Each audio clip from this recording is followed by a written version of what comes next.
Good evening, and welcome to this week's edition of The Message. I'm your host, Donatus King. We'll spend this next hour with one purpose in mind, and that one purpose is delivering the message that God is Almighty. Everything that ever was, is now, or ever will be, was made by God. Everything that ever happened, is happening right now, or ever will happen, was made to happen by God. God has a master plan for all time and all creation. God is Almighty. The message is brought to you by, is produced by the Society of Knowledge Incorporated. The Society is an interdenominational religious spiritual organization. Our members come from various different religious and spiritual backgrounds. We have various different religious and spiritual beliefs. Although we come from different backgrounds and have different beliefs, there's one belief that we share. There's one piece of knowledge that we hold in common, and that's the knowledge that there is a being, by no matter what name we may have been taught to call that being, by no matter what name we may have come to know that being, whether that name be God, Allah, Yahweh, Jesus, Buddha, Jehovah, nature, by no matter what name, we know that there is a being that possesses not some of the power, not most of the power, but all of the power. We know that there is indeed an almighty being. That's the reason we do this show, and the only reason we do this show, to deliver the message that that being that personally I call God, that being is indeed almighty. Today is February the 28th, and I remind you of that fact because tonight, as we are on most Thursdays, we are live. And I remind you of that fact because this show is an open discussion. It's a two-way conversation. For those of you that are watching on TV, you see the telephone number that's on your screen. I invite you and I encourage you to use that number, call in, and join the discussion. For those of you that are watching by Facebook, I invite you to post your comments on Facebook and join the discussion. If there's something that's going on in your church, your mosque, your masjid, your temple, your place of worship, and you want to let the world know about it, call in or post your comment on Facebook and let the world know about it. If there's something that's going on in your nonprofit organization and you want to let the world know about it, call in or post your comment on Facebook and let the world know about it. More important to me, and this is my opinion, more important to me than what's going on in your nonprofit, more important than what's going on in your place of worship, if there's something that God has done for you in your life, a miracle that God has worked in your life. And I use that word literally, a miracle, because the God that I'm here to tell you about is working miracles, even in the year 2019. So if God has worked a miracle in your life, call in or post your testimony on Facebook. You know, it may be someone that's going through some tough times right now, whether it's health problems, relationship problems, financial problems, just going through some tough times. And they may have tried everything. They might have a drug problem. They've tried a 12-step program, 13-step program, anything that they could, and nothing has worked. Maybe you went through something similar, and miraculously God healed you, cured you of that addiction. Call in and share your testimony with the world. Your testimony might be the one thing that someone that's going through a similar problem right now, the one thing that they need to hear that will encourage them, strengthen them, help them to hold on until things get better. So share your testimony with the world. Call in, join the discussion. Okay, I'm talking fast, and I want to, Brother Milton, thank you for watching on Facebook. And I know that you're a man of God, that you have a lot of testimony about things that God is doing. Brother Milton coming out of, Bishop Milton coming out of Lafayette. I'm looking forward to seeing you, having you, meeting with you in town next week. I say I'm talking a little bit fast because we have some guests in the studio, and I'm anxious to introduce them and jump right into our discussion. But before I do that, you know, we do have a few housekeeping things that we need to take care of. So let's move on with the show. We have our announcements, and then our announcements, we have some testimonies. After that, our religious spiritual study.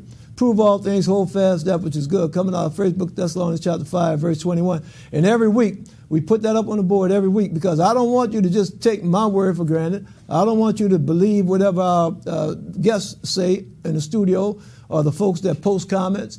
Don't take that for granted, okay? Listen to it, But prove it for yourself. Check it out. Do your own homework. Do your own research. And if you find out that it's good, if it's true, hold on to it. But if not, get rid of it. Let it go. All right. Tonight, our discussion topic tonight is good and evil. Good and evil. That's what we'll be talking about tonight. And just going along with that, let's see where we get that from, good and evil. Book of Genesis chapter 2, verse 16. And the Lord God commanded the man, saying, of every tree of the garden thou mayest freely eat. Okay, and he wasn't talking about literally a fruit tree, but every tree of the garden thou mayest freely, but of the tree of the knowledge of good and evil thou shalt not eat of it, for in the day that thou eatest thereof thou shalt surely die. Now, I don't know about your interpretation, your understanding of that, but it looks to me, when I read that, I'm understanding that before they ate of this tree, they didn't know anything about good and evil. It wasn't no good, wasn't no evil. It just was. But that's my opinion. All right, words of inspiration tonight will come out of, that should say, book of Exodus, chapter 4, verses 1 through 9, and I doubt if we're going to get there. Announcements. That's our main website, www.godisalmighty.org. Lock that in your web browser, and when you go there, there are links to all of our social media outlets. You have some. All right. Rock of Ages Ministry International Apostle Ronnie Bailey. That's their main website, www.ronniebailey.com. They're doing a lot of great things. They had a program that they taped this past week. I couldn't make it, but go there and you'll see a lot of the videos that they have. New Orleans Peacekeepers, 504-500-1706. That's Minister Willie Muhammad. And it's not only related to members of the Nation of Islam, but everybody and anybody can join the Peacekeepers. What the Peacekeepers do is they go out in our neighborhood and they try to diffuse situations. They try to work through problems in the neighborhood by letting people talk it out instead of picking up a gun. So it's Peacekeepers, 504-500-1706. And Lord knows we need some peacekeepers, because in this city of New Orleans, but we've been having up some what is it? Not peace. What's the opposite of peace? You know, chaos. That's what we've been having. Call 311 from 8:30 to 4:30 p.m. in New Orleans area for free smoke detectors. There was a fire this past week. You know, as we get to this cool weather, people are turning on space heaters. You know, if you don't have a smoke detector, call 311. You'll actually bring one, install it in your house for free. Check your car's back seats as always. Check your car's back seats for babies. We don't want any babies freezing out there. We don't want any babies getting carjacked or anything else like that. So check your car's back seats for babies. There's an awards gala that's coming up, and that awards gala will be, I didn't have a chance to put that on the screen, but it's going to be March 9th. The Immaculate Heart of Mary Multi-Purpose Center. That's going to be 800 12th Street in Lafayette at 7 p.m. Let freedom ring, peace and unity in the community. And that's the African American Heritage Foundation and KIEE Radio 88.3 FM that's sponsoring this awards gala. And it's the African American History Parade. You know, out there in Lafayette, there was a sister out there, Sister Janelle Shagwa. She passed about a month ago. She did? Yeah, she passed about a month ago. Strong, very strong sister. She was instrumental in getting that African American History Parade going, and I'm glad that I had an opportunity to participate in the early goings, the formation of it, and she was just an outstanding sister in the community. You know, touched a whole lot of young lives, old lives, touched a lot of lives, period. I was pleased and honored to have known Sister Shagwa. Testimonies. We don't have any testimonies. We'll be running on the screen tonight, and that means that we can go right into our religious spiritual study and good and evil. Now, I've got a few scriptures I'm going to go over just to, before we introduce our panel, a few scriptures. Get your Bible out, write this down so you can look it up for yourself. But good and evil. Now, this is something that the Bible talks about. Look in Genesis 2 in the Law of God. We talked about that already. Looks like to me, and it's my opinion, again, my opinion. I ain't trying to convince you that my opinion is the right one. I'm just telling you my opinion, and you have an opportunity to share your opinion. My opinion is that God is saying, leave good and evil alone, okay? Don't want you judging stuff, because I'm already created and said everything is good. So leave that knowledge, the tree of knowledge of good and evil, leave that alone. Okay, that's what it looks like he's saying to me, my opinion. All right, now, in book of Numbers, look, you know, I'm a man, so I'm still judging stuff, even though it said don't judge things, don't eat it. But look what it says in Numbers 31:7. 17. I'm 31:17. Okay? Now I said, now therefore, now these are the Hebrews, and actually this is God that's speaking to, and I don't know who he's talking to here, but one of the Hebrew leaders saying, now therefore kill every male among the little ones. Children, all the male children, kill them. And kill every woman that hath not known man by lying with, and kill every woman that hath known man by lying with him. So if a woman is not a virgin, kill her. But all the women children that have not known a man by lying with him, keep alive for yourselves. Now see, that sounds, I was talking to some of our panel members earlier, that sounds like some of the ISIS stuff to me. You know, keep the virgins, kill everybody else, even all the little children, kill all them. But the virgins, keep them alive. But listen, keep them alive for yourselves. That just sounds evil to me, but again, in my opinion. And they utterly, now this is Joshua, chapter 6, verse 21. And they utterly destroyed all that was in the city, both man and woman, young and old, and ox and sheep, and ass with the edge of the sword. Now, in my opinion, that's evil. Now, you could be in the army, you know, go kill soldiers, all the rest of that. But look, you go in and say, go kill women too? And kill old people? What an old man or old woman going to do to you? You kill them, but kill them. And look, now I talk about low down, and kill the animals. Kill the ox, kill the sheep, just kill everybody. That sounds evil. Okay? Look at it coming out of first book of Samuel, chapter 15, verse 3. Now this is God talking to Saul. All right? God talking to Saul. Now go and smite Amalek and utterly destroy all that they have. Now that sounds like some low down. Destroy everything they got and spare them not, but slay both man and woman, infant and suckling, ox and sheep, camel and ass. That's God talking to Saul. Say, look, even little bitty baby ain't did nothing to nobody. Kill him. Okay? Kill him. Look, the ox, you know the ox ain't did nobody no wrong. Kill the ox, kill the sheep, kill the camel, kill everybody, everything. Now, wait a minute. Is that evil? To me, it's evil. All right. And it came to pass, I think this might be the last one. Exodus chapter 12, verse 29. And it came to pass that at midnight the Lord smote all the firstborn in the land of Egypt, from the firstborn of Pharaoh that sat on his throne unto the firstborn of the captive that was in the dungeon, and all the firstborn of cattle. All right, the firstborn. All right, now see, I could kind of like, you know, I could kind of get around that killing the firstborn of Pharaoh. Okay, because Pharaoh and the Egyptians were oppressing the Hebrews, had them in slavery. You know, you kind of maybe a little bit kind of sort of justify that, but no, but it's the firstborn. So even if that firstborn was an infant, you kill him. Nah, I can't get with that either. That sounds evil. You got a little bitty baby getting killed. Now, I know God was trying to teach Pharaoh a lesson, but you're going to take and kill a little baby, ain't did nobody nothing. I don't know about that. But look at this other part. And even the firstborn of the captive, so even the slave that's in the jail, kill their firstborn.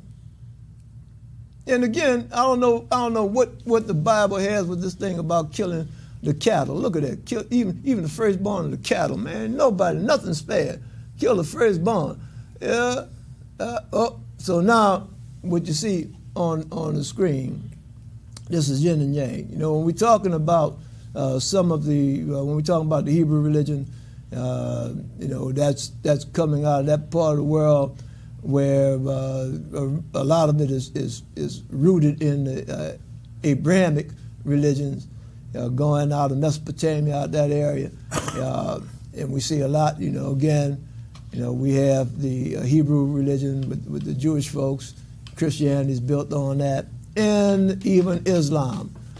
So we have that in teaching that good and evil. But when you go over there in China, okay, they got kind of like a different spin on things, and it's the yin and the yang. And as you see on the screen, the Chinese philosophy is that no matter if you call it good or you call it evil, it's all working together. It's all part of one, and everything working together as one. So that's the yin and yang, the Chinese philosophy.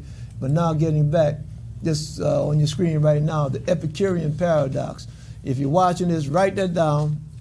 Okay, write that down, Epicurean paradox. And I'm asking you to write it down so that you can do your own research on it. It might be a little hard for you to see on your screen right now, but the bottom line on it is that if evil does exist, and if God does exist, and if God is indeed almighty, then why is God letting evil exist? Okay, that's the Epicurean paradox.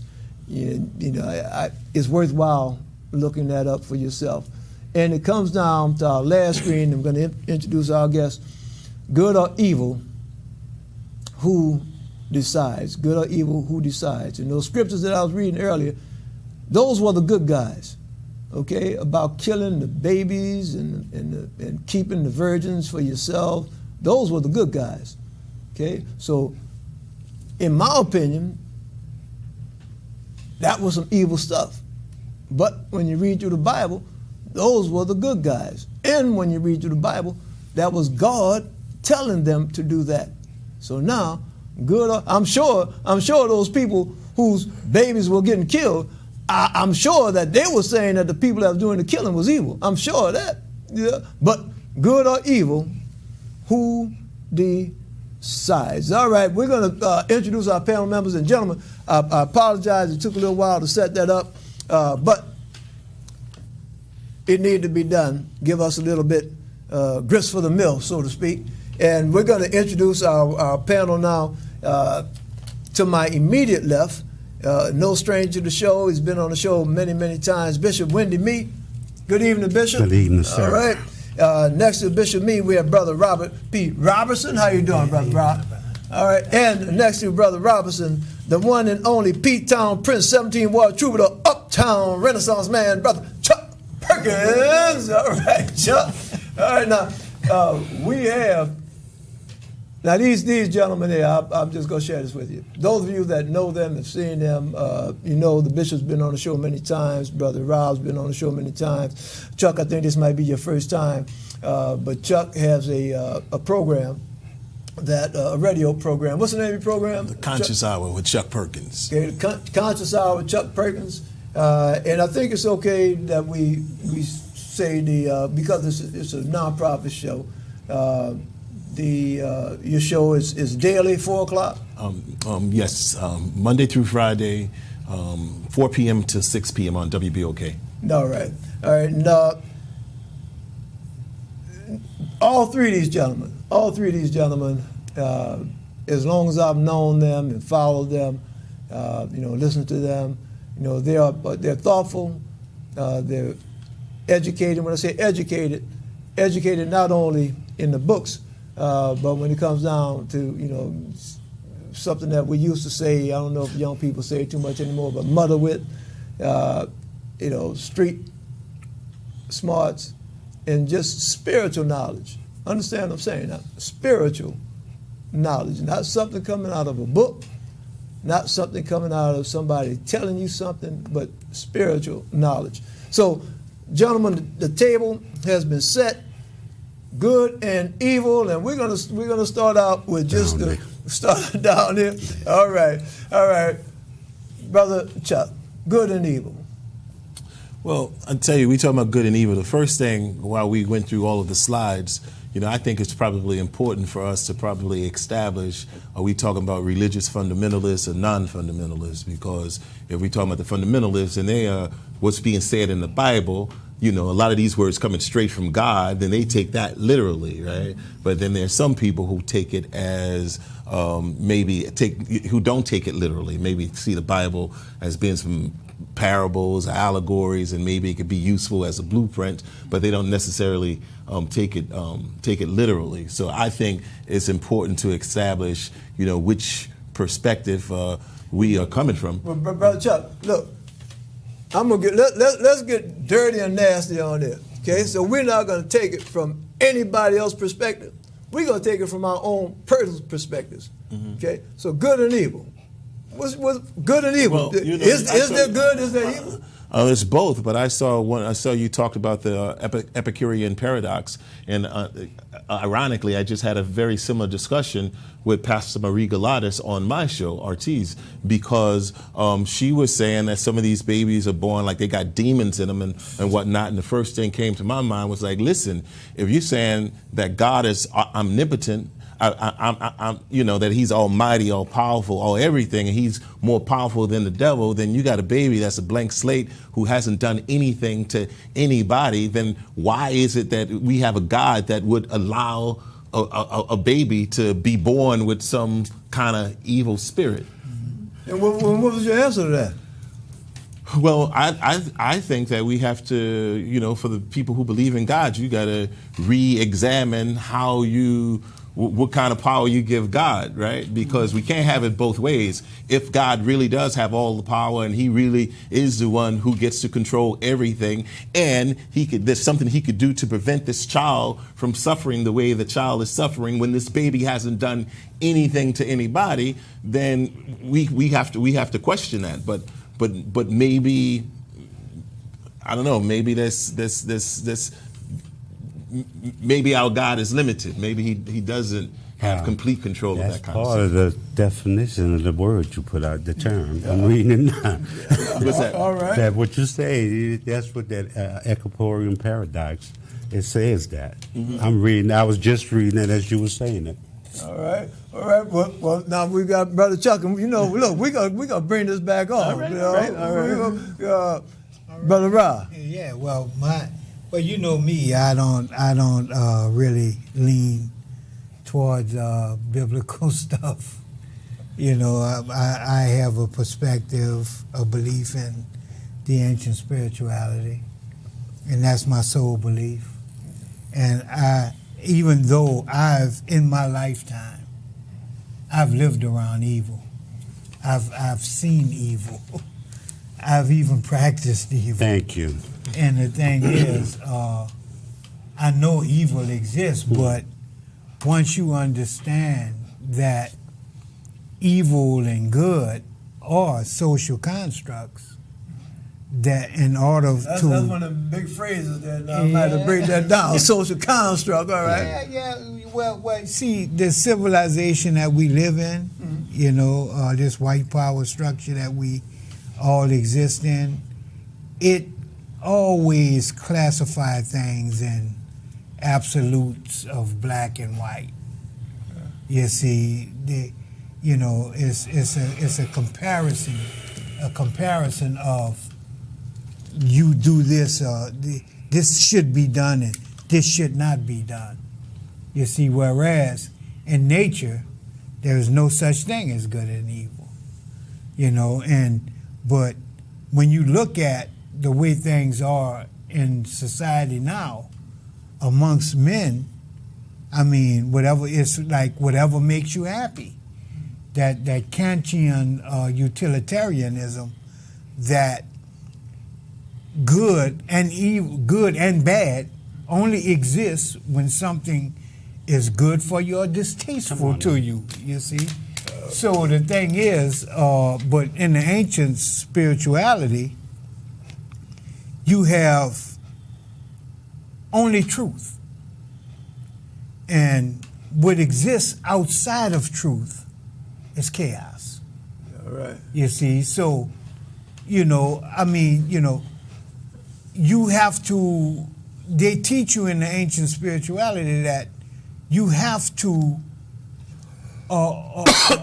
try to attain the highest aspects of your humanity. All right. And the only way you can do that is by being good. And then you have the 42 affirmations that says the first one is, I have been my brother's keeper. All right. So And that's good by itself. all right. So if I'm just trying to boil it down a little bit, you do believe in good and evil. Oh, I've seen good and evil. Yeah, all I've right. seen it face to face. All right. Now look. The bishop's been ready to get in there. Go ahead, Bishop. Okay, here we go. The Bible. Let's start with that book. No, wait. Before we go to the Bible, Bishop Wendy Me, do you believe in good and evil? Hell yeah. When, you kind of whispered that a little bit. When Brother Robert said what he said, I've been good and I've been evil. Yeah, all right. So I've done some things that I'm not proud of. All right. You understand? In my past, I used to be on cocaine. I used to be a crack smoker. I was alcoholic. I was a lot of stuff. I didn't just land like this. All right. God made me like this. All right. So I come from somewhere. So God made you like what? Like this, peaceful, Peaceful, not evil. Not evil. Okay. No, not. So I self-govern now. So before, so you're peaceful and not evil now. Mm-hmm. At one time, you was not peaceful and you were evil. I was peaceful, but I was when you controlled by some kind of substance, you become a slave to that. Okay, so when you were controlled by substance and you were a slave to that, who had made you like that? Me, You. bad choices. Okay, God didn't have anything to do with that. No. So there's got a power outside of. God said, God's "Beloved, I power. wish that none shall perish, no, not one." He said, "For us, God so loved the world, He sent His only begotten Son. For those who believe it, to Him shall not perish, but have everlasting life. For He come not into the world that the world might be destroyed, but that it might be saved." So people put this bad rap. People put this bad rap on God. But go ahead. No, so the power of God creating good, and then there's another power that creates evil. The only God I ever see on the earth is you, Robinson and Brother Chuck. That's it. We God. Okay. So we have to move in the energy of God. God is energy. Right. That's why the earth, everything acts on energy. So okay. this energy, the energy makes some good and some bad. But choice make good and bad. So you read where the book said that the tree, see, they say an apple. Nobody never say it was an apple. They said a tree of knowledge. Now, if you go with the concept that the Bible used, then Adam, the first Adam fell, but Jesus was the second Adam, meaning man was returned back to his original state, was mean man don't know good and evil no more if he been saved, sanctified, filled with the Holy Ghost. You don't hear that often. All right, so if he been saved, sanctified, filled with the Holy Ghost, and he's on crack, is he still not good or evil? He just is? I believe if a man worked 40 hours a week and he got a few dollars left to smoke some crack after everything taken care, go have your head. All right. As long as you can. All right, come on. You can control. P-Town Prince. Come on, Prince. Wait up, though. You're right, but let me wait up. You didn't let me get to something. Because you kept asking me questions. But I believe that the Bible is not the word of God. The Bible is the word of man that tried to follow God. What you see in the scriptures that you pointed out is when the white man came into. See, God never appointed white people to be ministers. The only people supposed to minister on the planet is black people, Africans. That's real. All right, but we getting a little away a little bit from that good and evil. No, that's good and evil. But right. Evil came in. Before that, he talked about the 42. You got 42 ideas, 42 principles, and 42 acclamation to Maya. Right, I have done no wrong. I have not harmed a brother. I have not stolen. Okay, so, you see, that's all. The Ten Commandments is Johnny come lately. Yeah, but look, when you talk about doing wrong. Mm-hmm. Who decides what's wrong and what's right? That goes back to Brother Chuck. I think you were saying you see, brother, discussion about a little baby or something. Mm-hmm. But it's something else I want to bring up. Mm-hmm. It's just a quote I like to use on my show, and it's by Victor Hugo. And Victor Hugo says that we know that sins will happen in the darkness, and the guilty one is not the one who commit the sin, but the one who causes the darkness. Mm-hmm. Now, when my wife and I, when we got married, our first apartment was in Evanston, Illinois. And it was in a kind of posh little neighborhood in a Chicago suburb. And I realized that there were a lot of decent people who lived in that neighborhood who had good jobs. Their kids went to great schools. It was kind of like a different world from the community I came from. in Pigeon Town where people, scratching and scraping to try and survive. Now, I realized something, that a lot of those men would die and people would go to their funeral and be like, oh my God, what an amazing man. Right. He raised his family. He sent them to school. He ain't got no police jacket. He ain't got none of that kind of stuff. Whereas if you go to, there are a lot of people in my neighborhood, they got all kinds of stuff on their police jacket, but they're born into a world, where they don't have access to the things they need to in order to live. And it dawned on me, I swear, about 20 years ago. Are those people who never had to have them scrapes with the law, and they didn't self-medicate as much? Some of them maybe they did, but they didn't have to out of necessity.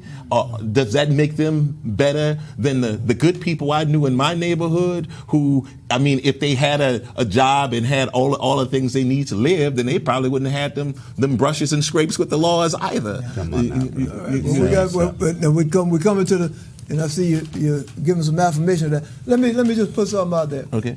Let's just suppose that I have a special power. And the special power that I have is that I can look 2 days, 48 hours into the future. Okay, I can do that. That's a special power I got. Just suppose that. And let's just suppose that I look into the future 40 hours and I see that Brother Brown, I started using one of y'all brothers, but I said, no, I ain't gonna do that. I see that Brother Brown is getting ready to kill 40 people. That he just got something on his mind, he got his gun, and he's getting ready to go and kill 40 people. And the only way I can stop Brother Brown from killing 40 people is by killing Brother Brown first. Now let's just suppose that. Let's just suppose that you three are watching me, and I walk up and I shoot Brother Brown in his head and take him out.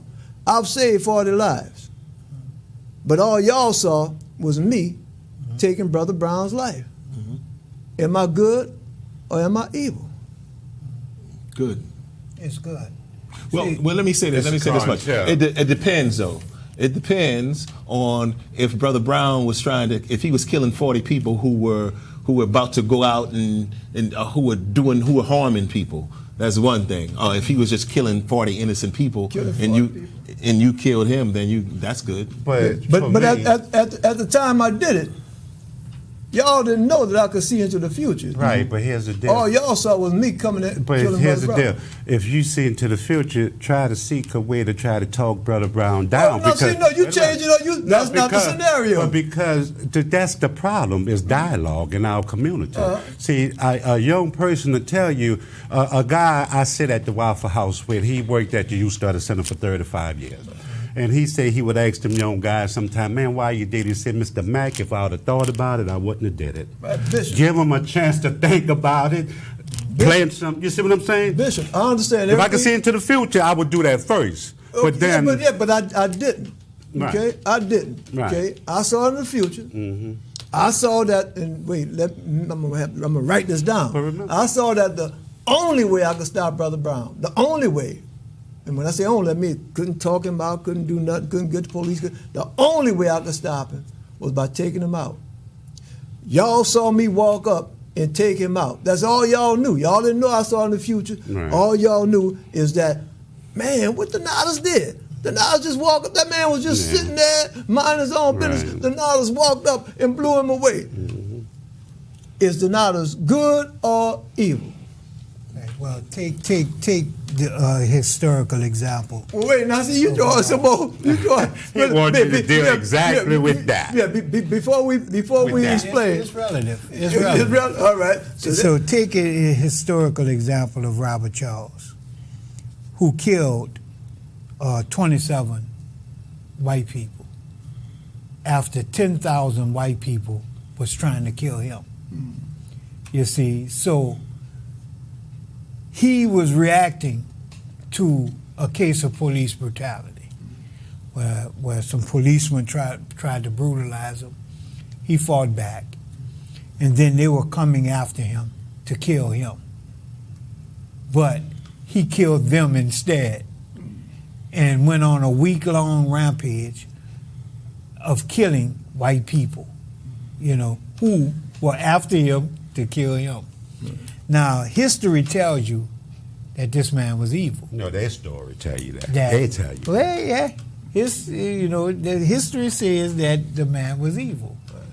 That he was a murderer. That he was a thief. I want to But separate history. Here's the white man story. Say that. All right, we got about 23 minutes left in the show. I'm saying if the man was going to kill 40 innocent people and you killed him, then you did good. Okay, Yeah, I but at the minute you saw me kill him. No, you wouldn't think What's your opinion of me? The minute you saw me kill him. If I can't put it in any context, if I just see you going and kill somebody, I'm probably going to assume that you're evil. out. But That then if I have a Yeah. context to put it in, All right. right? Like you prevent him from killing. So 40. your opinion is based upon what you know, the knowledge that you have. That's the limited, or should be anyway. Come on, That's right. But, what the limited? but now you take the guy who just went to jail for killing his wife, his 2 children, and his unborn child.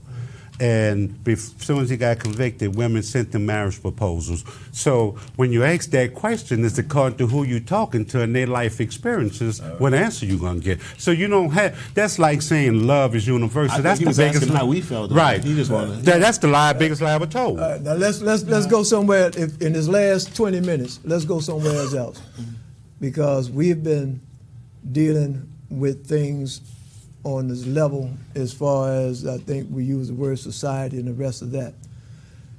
2 things. Let's look at the issue as to whether or not there is a hereafter, if there is an existence after this body is laid down. And then, if you think that there is some existence, whatever form, after this body is laid down, is whatever survives, if it's our spirit, our soul, whatever, is that punished depending upon whether we were good or evil when we were alive? No. There's no, the white man came up with hell. The Pope told them that, and they got pissed off with the Pope. But the Pope was straight up and said, we created hell just to make y'all scared. Secondly, as we got to get busy maximizing our potential while we here on this side and worry about the next side when we get there. Because one thing I do know, I just did a funeral Tuesday, and that body, it didn't go nowhere. So Solomon said in Ecclesiastes 12:7, for the body go back to the dirt from where it came, and the spirit, the ruah, the breath go back to God from where it came. The other story was created to make slaves think that we white people are gonna live our best, we gonna enjoy this earth, but then you get yours on the other side. That's a story that they could keep. That you foolish if you still believe that story. Jesus said, if you believe in Jesus, like some say, Jesus says that your earthly presence is supposed to have heavenly experiences. He said, in earth as it is in heaven. So if you believe in Jesus, then you have to believe that your heaven is here right now. Now, when you entered in heaven, when you exited the womb of a black woman, the black woman, she was your heaven. She was your provider, your protector, and your nourisher. When you came through her vagina, you came out her vagina to this so-called wicked world. Now, the one person said I was shaped in iniquity and born in sin. One person. Then everybody started saying everybody was born in sin. That's not the truth. What kind of God would that be? For that infant child to be born in sin because a fool did something stupid. All right, Bishop, something I forgot to do, and something I forgot to do, and I apologize for it. Bishop Wendy Mee is presiding at Imani Temple number 28, and Imani is located where, Bishop? 2411 Treasure Street. 2411 Treasure in the city of New Orleans, and your services are when? 10:30 and Bible study. Well, we don't call it Bible study, we call it research, but at 5 o'clock on Tuesdays. 5 o'clock Tuesdays. But you can see I'm non-traditional in my thinking now. All right, so and that's why I wanted to make sure that our viewers knew where they could come and get a little bit more of what it is that you're delivering. Now, Brother Robert, I know that you spoke a little bit earlier about Ma'at, and the wing, and if your soul is as light as a feather. Right. So even in Ma'at, there's a concept of good and evil. Right. Where it's not what you call good and evil. Like I said before, good and evil is only a construct to keep people in line and prevent them from doing bad or creating chaos in civilization. Because, you got harmony, chaos, you got balance, imbalance. Right. And you have, in truth, you only have balance. Right. So the thing is, in the ancient spirituality, they tell you that you come from the Ak, which is the light, and you receive your Ka from the Ak. And from the Ka comes the Ba, which is the soul. You have soul, spirit, light. Right. You see, now, in order for you to return to the light, your heart has to be as light as the down of a feather. And it's placed upon a scale where if that feather outweighs your heart, then you return to your Ka and then to the Ak. You see, immediately. All right. So again, Now, that if- degrees of goodness. Right. Now, Right. if not, then your soul dwells in darkness. All right. You see. And we're gonna let Brother Chuck Chuck, get in. yeah, and then I want to do something. Just the 42 laws of the Ma'at, some of what he was talking about. I'm going to show you where the 10 Commandments come from. Yeah, 8,000 years all right, yeah, before well, the let's see. 10 Look, we can go in 1,000 different directions, No, but but I'm really drilling down. I'm really drilling down. But I'm telling you how it on said, what it said. Well, but look, right now, what I want to do, I don't want to go in any book. Okay. I want to go in. Y'all heard me build y'all up as far as y'all having Yeah. spiritual knowledge, Yeah. not from a book, not from a No. man, but spiritual knowledge. Just your opinion about this thing about good and evil, Brother Chuck. Again, I think it's all relative. I think if it has to do with people and the conditions they are born in, and some of us are born into conditions that force us to do things that works on the wrong side of the law, and it doesn't have anything to do with a person is whether they're good or bad. It has something to do with a predicament they're placed in. And there's some people who we might say, "Oh my God, lived the perfect life," but he was fortunate. He had access to the things he needed most of the times, and he was less inclined to have to do some of the things that might get him in trouble with the Chuck, I law. don't know if y'all remember. This has been about it might have been 10 years now. That lady that took herself and her babies, I think she might have 3 or 4 children, little children, and drove into the lake and killed all of them. I forgot what the name was. That good or evil? It certainly appears to be evil, but when I see things like that, a lot of times, I think about a person's mental, There you go. like what's He said happening so. to them mentally. Maybe they're mentally ill, and I mean, even in our courts of law, if someone does something and we know that they're mentally ill, you don't treat them the same way you might treat someone who who has his full mental faculties in place. That's just like abortionists, anti-abortionists say, no, keep that baby,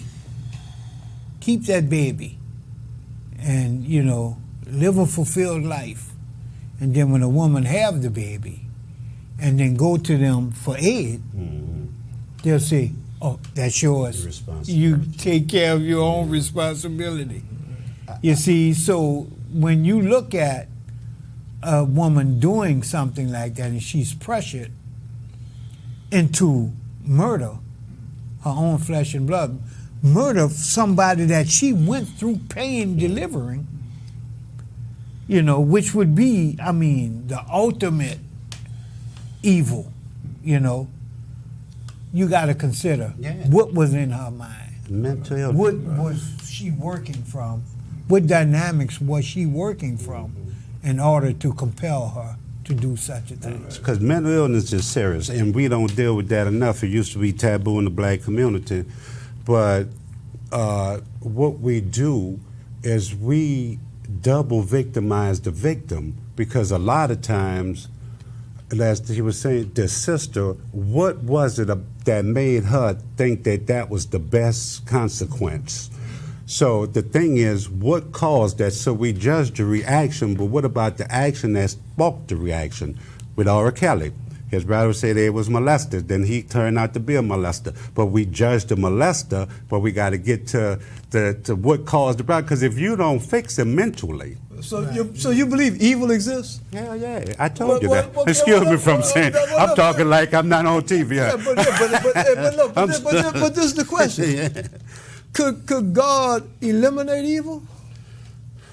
Based on what the Bible said, and Well, wait a minute, I'm a pastor. Now you said that, so I have to come from a biblical perspective. Right. I don't believe the Bible is the word of God. I said that, but based on what the Bible says is that before when man ate off the tree, and you read the scripture of good and evil, then evil was exposed. Now, it wasn't God's intent. Then God gave man free will and choice. Now, I choose. He said, choose you this day. Wait a minute. At this second, as we sit here right now, as we sit here right now, as this very second, could God just say, no more evil? I don't believe that. No, I'm asking, could he? I don't believe that, no. Does God have the power to be able to say, no more evil? Well, look at according to the Bible. God consorts with evil every day. Okay, all right. So He talks to the demon every day. Let me see if I can. Let me see if I just get this. Uptown Prince. Could God this second say no more evil? We have a problem with that because if God is omnipotent, almighty, then he should have that power. But he obviously hasn't wielded that power to stop the evil. So that's problematic. You're right, because evil is it's problematic. What evil is problematic. You know what evil is? Evil is someone else. Evil is someone else's desire to have what the other person have. No. See, we could live in peace and harmony, but society is not designed that way no more. We did it. When I was a kid, people lived in peace and harmony. When were you a kid? Right here. Wait. Right here in the South Wall. You didn't ask your brother, when was he a kid? No, I know this brother at one time he was a kid. But listen. At one time you was a little bit younger. No, I was being facetious. I was being facetious because, the evil that we talk, it's always been here. Yeah, but it wasn't amongst us, though. We live peaceful amongst each other. Evil, to me, now this Bishop, I just got through from reading the Philadelphia Negro, written by W.B. Du Bois, and he was, he doing research on brothers living in Philadelphia in 1897. And I guarantee you, if he would have just changed the name, the dates, and the time, you know what? You would have sworn to God he was writing about black people right now today. All of the same kind, drugs, pimps, prostitution, hustling, gambling, all of that. Right. I had a meeting with Mary Cantrell. She thought I was coming to ask her for something. You know what I told her I wanted? I want education and opportunity for our young children. If you can't educate them, give them a trade, and you can't put them to work, you ain't gonna have nothing. I was listening to Malcolm X. He said that.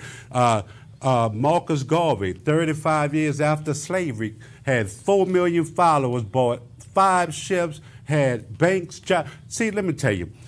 Our people came together, and it wasn't everybody looking for the entertainer, the football player. They're not going to do it. But it's everyday people that made Barack Obama the president, whether you agree with it or not, that put up $5, $10. If everyday people get back to being everyday people, and we stop, we bit off the apple. We bit the apple. See, we didn't bite the fruit. because we don't have the knowledge, because we follow the people that we was to teach. And so we bit off the apple. But when we used to share, if I come to the table, we had $1 million on this table, why can't we all be comfortable with $250,000 apiece? But somebody going to start scheming. Well, we not chuck out, now we got 33, then we going to not. Until the last person want the whole million. Instead of saying, well, look, man, they got enough for all of us. But we don't do that. And that's at one time we did it now. We got examples of it. See, they always talk about Black Wall Street, but there was way more than Black Wall Street. Bishop, and in fact, Black Wall Street started here in Louisiana and I told y'all these people. I told you these people they're not shy on it. I told you that they get to go, they can go. But look, it's been brought up in as far as the white man in slavery, and that's been brought up. Could God have stopped slavery? But based on if they so what they say, God ordained slavery. But I know that's not the truth. Who ordained it? The Neanderthals. Who ordained the Neanderthals? When the Neanderthals came, see, me and Brother Robinson differed on this program. He said there was a migration from Africa. DNA said. But whomever it was. Neanderthals is aliens that live here on this planet today. So could God, right now, could God have stopped the aliens? Could God have stopped the aliens from coming in? I'll show you one. Could God have stopped the aliens from coming in? But that's what I'm saying. See, you talking. What concept of God are you talking about? Are you talking about the concept of God? Oh, now that's another show. That made that's everybody. That's a whole nother show. Are you talking about the concept of God that made everybody a slave? Are you talking about? Right. See, when God said image and likeness, that's all of us. So now, this is what Bishop just opened up another show. That's gonna be another topic. Who and what is God? All right. But we see it a little different, but we live in peace. You ain't got to hide your wallet from me because I ain't gonna take it. You see how much you got in your wallet? I might be tempted. You just practice it. I went to the store today. I couldn't get the stuff. I had to walk out. I left everything home. I might be tempted now. Hey. Let me give you another perspective about why God don't stop evil. Because it's a test of your faith. All right. Now that's something that I read. I don't have faith. That goes back. That goes back to that Epicurean paradox. I don't have that thing. If God is not only almighty but omniscient, if God knows all things, then why does He have to test you? Doesn't He know which way you're going to go? Yeah. That's and again, look up that and Brother Chuck said you I got it. I bookmarked all right, it. Look, I don't believe in God and I don't have faith. I know God is Come real on now. He knows God. God have worked in my life a few times when I know, I like Don McClellan say, after you done all you can stand, I did all I could. Did you have to go through what you did to get to where you are? Well, I took the long way around. Did you have to go through what you did to get to where you are? Everything that you've been through. If I'd have made some better choice, but would you be the same exact person that you are now? No. I thank God for today, who I am today. But I like what Brother Chuck said. Opportunity and everything is not afforded to everybody. So I told some people this. There were some Trumpers and they had me on their site, but they blocked me. And I say, y'all talk about discrimination. I say, you can't talk about discrimination until you've been discriminated against. You don't understand discrimination. Y'all white people. You want to say that the playing field is level, but we know the only time the playing field going to level off when we do like Malcolm X said, when we create jobs for our own people. Right, where we don't have to, I'm sorry.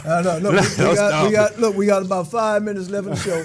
and what we're going to do is, first let me thank each and every last one of you. Thank you for coming on, sharing with each other and sharing with our viewing audience this hour and your knowledge, your opinions.